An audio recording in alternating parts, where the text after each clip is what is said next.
hope you're all doing well today. Coming live from the car again. I just headed to work.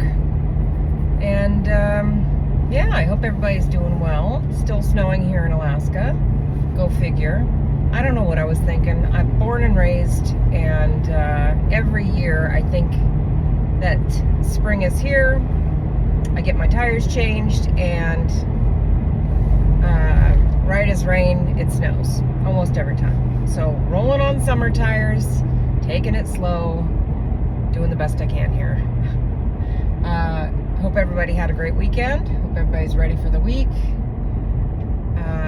This weekend I was looking, I was just scrolling through one of my social media pages, and I came across this post about toxic friendships, and it was 20 items, and it basically said if you have, so many of these, you may have a toxic friend. And looking through them, out of the 20, one of these most recent past friendships that I just got out of, it ticked every box.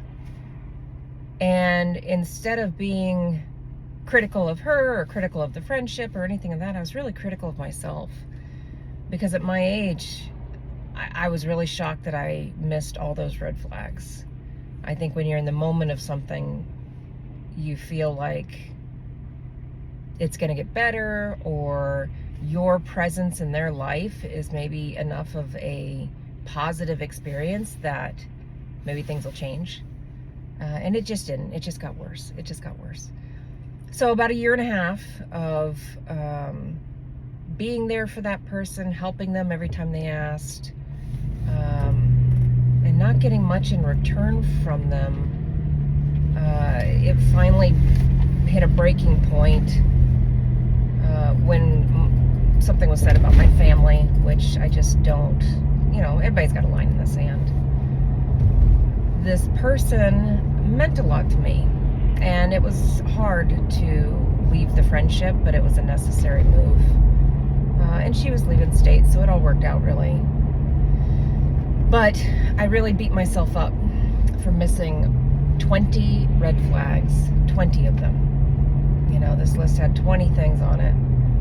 And I joked with my husband that I was going to use this as a Bible going forward when it came to making new friends, because gosh, friends are important. They really are. Good friends though. As you age, I think, as I've found anyway, the number of friends doesn't matter as much as the quality of friends. So I've got some good quality friends that I'm really happy with, and I really love and adore. And I'm just so grateful to have them in my life. I think I was trying to fit a square peg into a round hole with that last friend. And for some reason, she was the age actually of my oldest child, my oldest son. And I thought maybe I could help her by being in her life. I'm smiling because that is literally the thought that I had with every bad relationship, boyfriend that I had in my past. I can help them. I can help. If I just show them that I am their true friend, I can help. If I just show them that I love them enough, and that I'm there for them, and that I support them, I can help. Nope.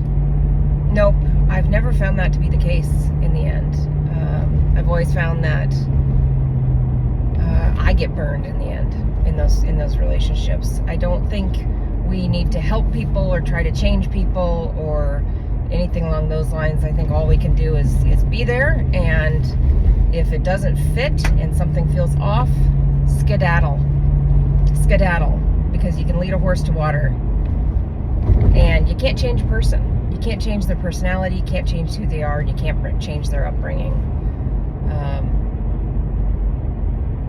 So just relationships in general, I think it's a bad idea to go in thinking that you can help, or you can change them, or you can make them more positive, or make them enjoy life more, or any of those things, or give them advice that's gonna make a real change in their life. They're the only ones that can change their life, just like you're the only one that can change your life. So I think when it comes to toxic friendships, I don't think there's anything wrong with putting yourself all in. But I think that it's very important to monitor and keep track of any red flags and know when it's time to pull the cord, and skedaddle.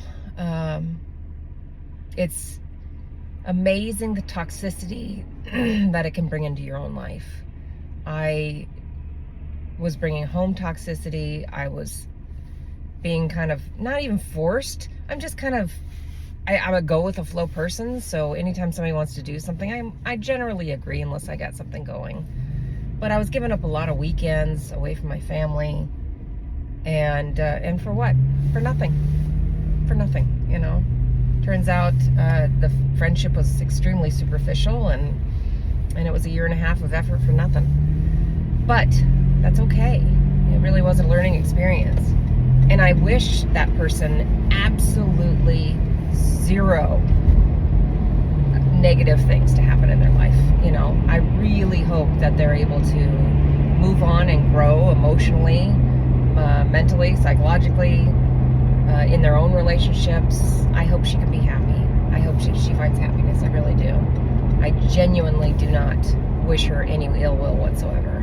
It just wasn't for me, and I wasn't for her, and that's okay.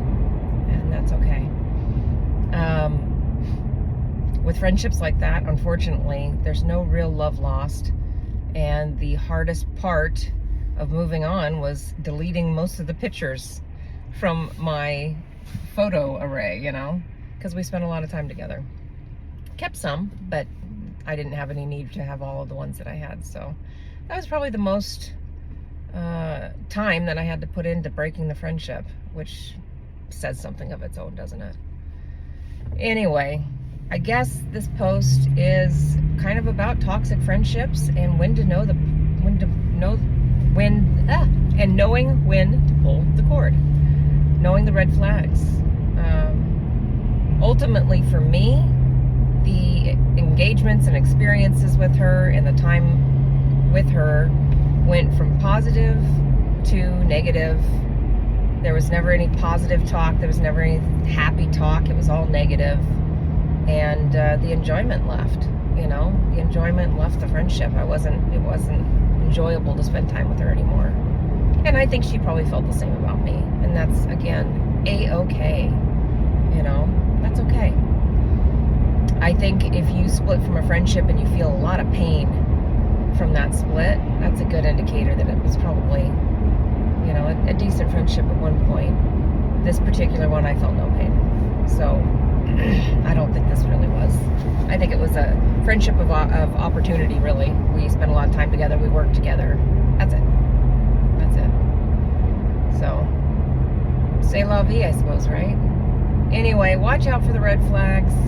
I think I'll probably do another post with the 20 red flags on that list, just so that y'all can, hear them for yourself. Maybe evaluate some of your own friendships or relationships. I don't think it's just friendships, family can be toxic too, unfortunately. And sometimes you got to know when to cut the cord there as well. I have a family member that I had to kind of cut. My biological father I had to cut. Just toxic. And toxic to me, toxic to my family. It was a no-go.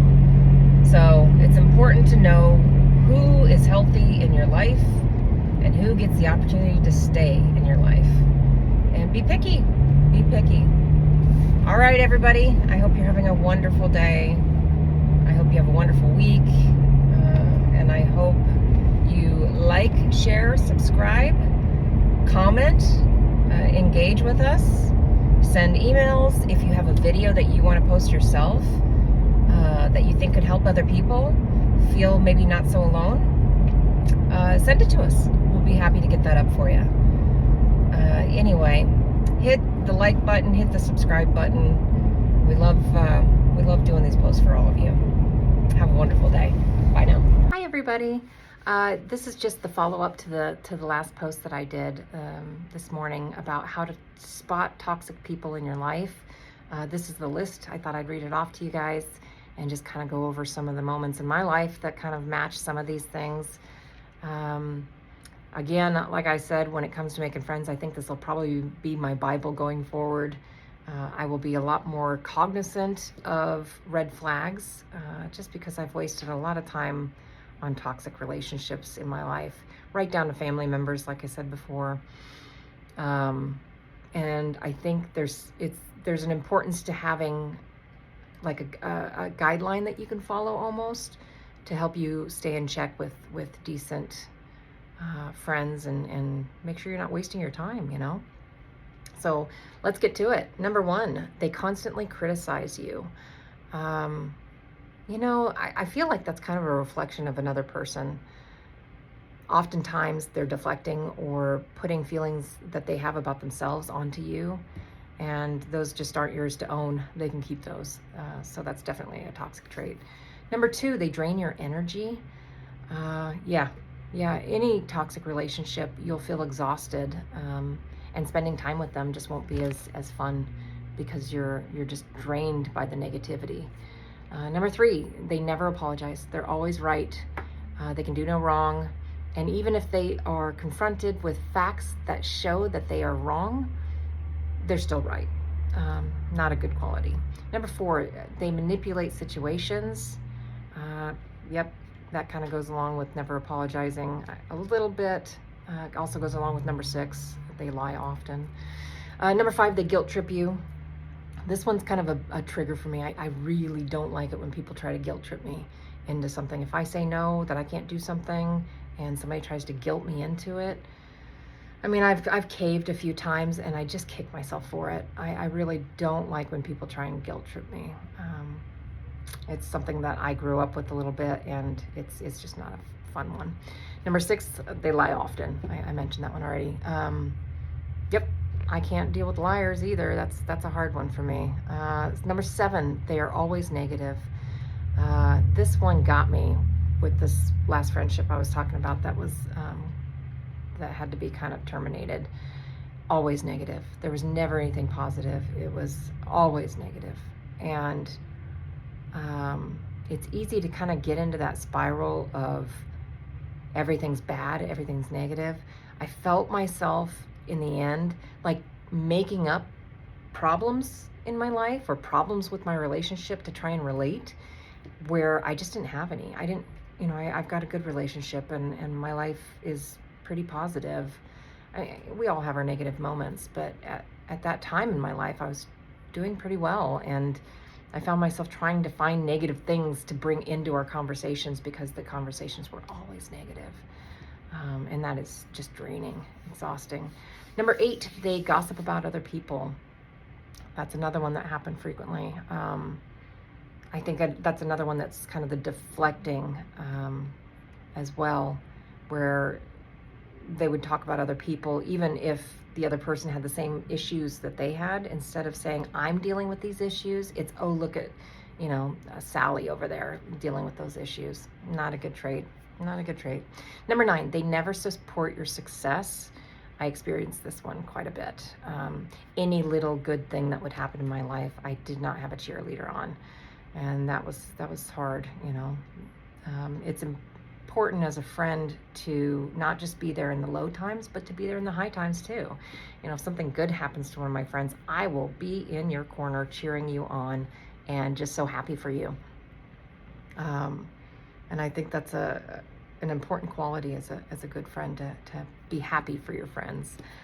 Let's see. Number 10, they blame you for your problems, or for their problems. They blame you for their problems. Didn't really experience that too much. I think it happened a couple times. Number 11, they ignore your boundaries. Boundaries are important. We've had a post in the past. Take a look at that post.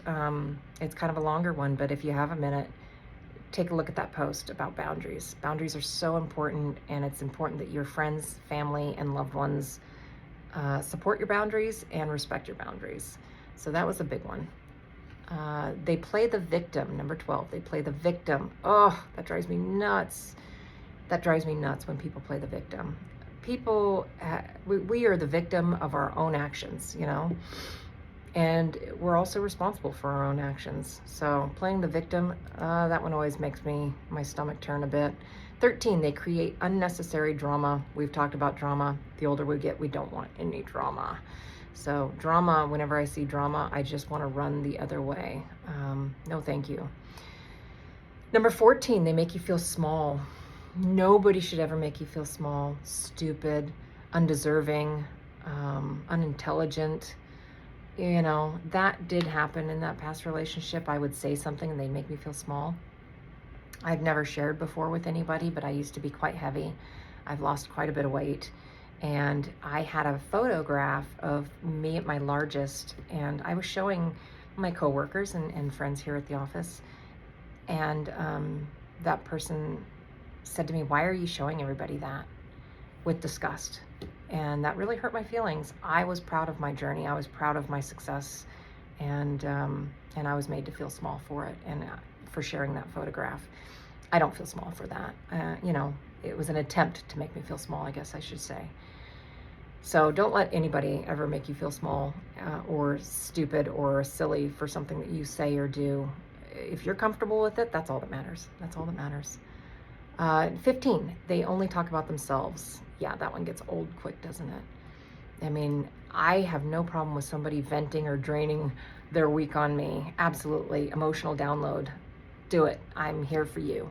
But I do expect you to maybe be there for me too, to hear what I have gone through or my stories as well. I think it's got to be a give and take for sure. They pressure you into things is number 16. Absolutely. I've been pressured into things I didn't want to do. I'm try to be a kind person and you know, but there's also times that I want to be with my family and be a little selfish with my time. And if I did that, I was pressured into, you know, going or doing whatever that person wanted to do. No good. And that's on me a little bit too. All of these things really are on me too. I allowed these things to happen. I ignored these red flags. So I'm not saying that this friend that I'm no longer friends with was the root cause of any of this. I too am just as responsible for allowing these things to happen and not cutting that friendship off sooner. So these are just the red flags that we all should be watching for in relationships of any kind. Let's see, number 17, they show fake kindness, fake happiness for you, fake anything. No, thank you.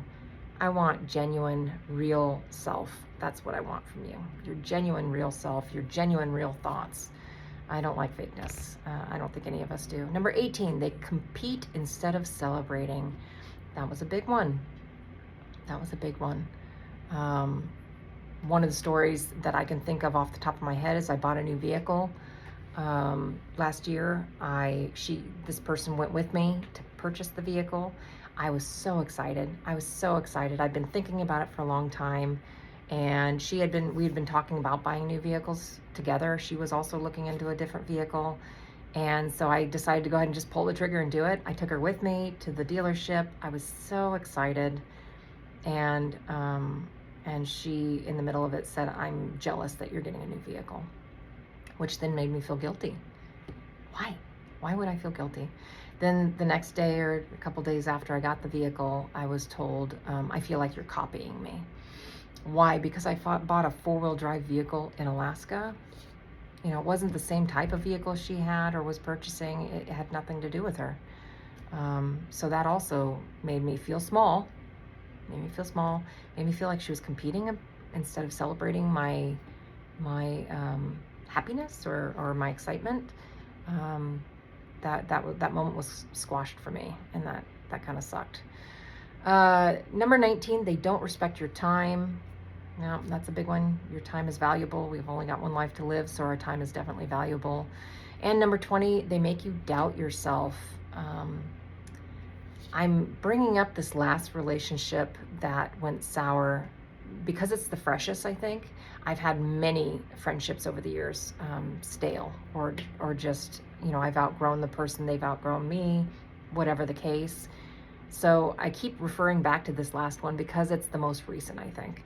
And they make you doubt yourself. The final confrontation that she and I had, something was said, I think I mentioned about in the last post about my family. That's a hard line for me. I confronted, and she said that she didn't say that. Well, she'd said it in front of somebody else, but she was so adamant that she didn't say it that I actually started to doubt myself and think, my gosh, am I confronting her for something that never even happened? And I actually ended up going to the other person that was in the room and asking them, how do you remember this conversation? What do you remember? You know, I didn't ask her, do you remember this? I asked, what do you remember? Because I wanted to know her genuine memory on it instead of me seeding something into her memory. And she remembered exactly how I had. It was said. And I thought, my gosh, she did it again. She made me doubt myself. And that's just not a true friend, you know. I think it was a situational friendship. I think I talked about that too. And it benefited her in the moment. And it honestly benefited me in the moment as well. And we just outgrew each other, you know. Or maybe it wasn't even that. It was just a toxic friendship. And we weren't good for each other. I will say, and I could be biased here, I feel like she got a lot more out of the friendship than I did. I felt like I was left holding the bag a little bit with all the things that my family, my husband and I had done for her. And looking at the scale of, was this an even friendship? It was not. It absolutely was not an even friendship. And it was a toxic friendship. And every one of these 20 boxes were ticked. And I ignored it. That's on me. That's on me. That's my responsibility. So I'm going to see if we can try and post this list as well for people to see for themselves. I think it's a very valuable list with a lot of good things that we all should be kind of cognizant of and keep an eye out for. It's hard in the moment. It's hard in the moment. I will be keeping this list for myself going forward, you know, just to check. I think if somebody has a few of these qualities, I think that's okay. We're not perfect. Nobody's perfect, right?